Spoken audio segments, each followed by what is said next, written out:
ya Emmaus. Kulikuwa na wanafunzi wawili walikuwa wakitembea katika njia ya Emmaus. Ni kilomita 7 kutoka Yerusalemu. Mmoja alikuwa akiitwa Cleophas, wa pili hajatajwa jina. Katika njia ya Emmaus walipokuwa wakitembea, kitu cha kwanza walikuwa na huzuni kwa sababu Bwana wao Yesu Kristo alikuwa amekufa. Kitu cha pili walikuwa wamechanganyikiwa. Walikuwa wamesikia habari ya kwamba Yesu alikuwa ameibiwa kutoka kaburini na hawajui wameweka wapi mwili wake. Kitu cha pili walikuwa wamesikia ni kama amefufuka, lakini hawajathibitisha.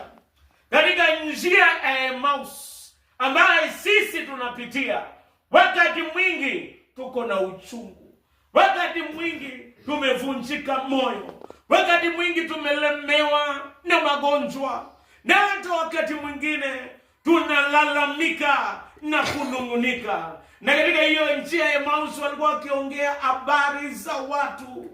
Wakati mwingi katika njia ya Emmaus Wakristo wanakuanga wamevunjika moyo. Kajabaitnane, mambo imetereza. Tena wakati mwingine mambo yameenda murama. Je, katika njia ya Emmaus nataka nikwambie usisahau.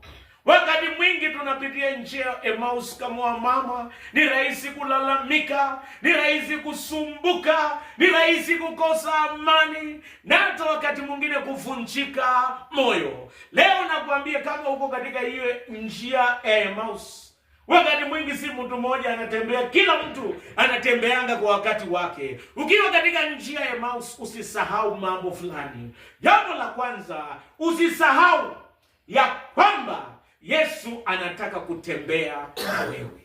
Walipokuwa wakiambiana story, sijui watu wagani ndio wanapendanga mshene wa mama ama wazee.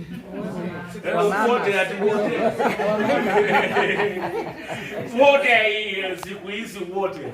Lakini watu wakiwa njia ya Emmaus wakati mwingine mshene inakuanga, wakati mwingine kulalamika, kimunye watu wanalalamika, wakati mwingine wanatoa stories za kwao. Lakini ukiwa katika njia ya Emmaus, njia ya Emmaus usisahau kwanza Yesu anataka kutembea na wewe. Yesu alitembea na hao, lakini hawakujua ni Yesu.